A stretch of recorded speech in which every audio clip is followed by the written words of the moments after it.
श्रीकृष्ण म्हणाले की हे धर्मराज, आता तुला निर्जला एकादशीचे महात्म्य सांगतो, ते नीट चित्त देऊन ऐक.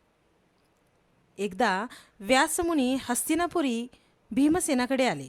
भीमसेनाने त्यांची यथाविधी पूजा केली आणि नंतर प्रार्थना करून तो म्हणाला की हे भगवान, कुंती, द्रौपदी, धर्म, अर्जुन, नकुल आणि सहदेव सर्व स्वर्ग प्राप्तीकरता एकादशीच्या दिवशी उपवास करून ते व्रत करतात आणि मलाही करण्यास सांगतात. पण माझ्या पोटातील अग्नी अत्यंत प्रदीप्त असल्यामुळे माझ्या हातून उपवास होत नाही.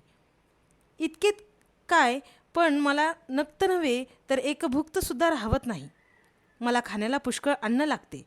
जर का एखाद्या दिवशी खाण्याला कमी अन्न मिळाले तर मला त्या दिवशी कोणताही कामधंदा सुचत नाही. त्याकरिता कृपा करून स्वर्गप्राप्तीचे दुसरे एखादे व्रत असले तर मला सांगा.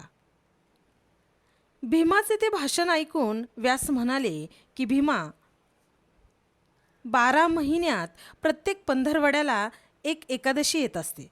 त्यातील कोणत्याही एकादशीला काहीही खाता कामा नये. कदाचित या सर्व एकादशी जर कोणाच्या हातून घडणार नाहीत तर त्याने निदान निर्जला एकादशी तरी केली पाहिजे. या एकादशीच्या दिवशी पाणीसुद्धा पिऊ नये. हिचे महात्म्य फार मोठे आहे. सर्व एकादशीच्या पुण्याबरोबर हिचे पुण्य आहे. याकरिता ही एकादशी तू अवश्य कर.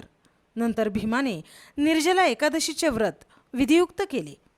श्रीकृष्ण म्हणाले की हे धर्मराजा, जे कोणी हे निर्जला एकादशीचे व्रत करतील व त्याचे महात्म्य ऐकतील ते पुण्यवान होऊन अंती सद्गतीला जातील. ज्येष्ठ शुक्ल पक्षातील एकादशीला निर्जला एकादशी म्हणतात.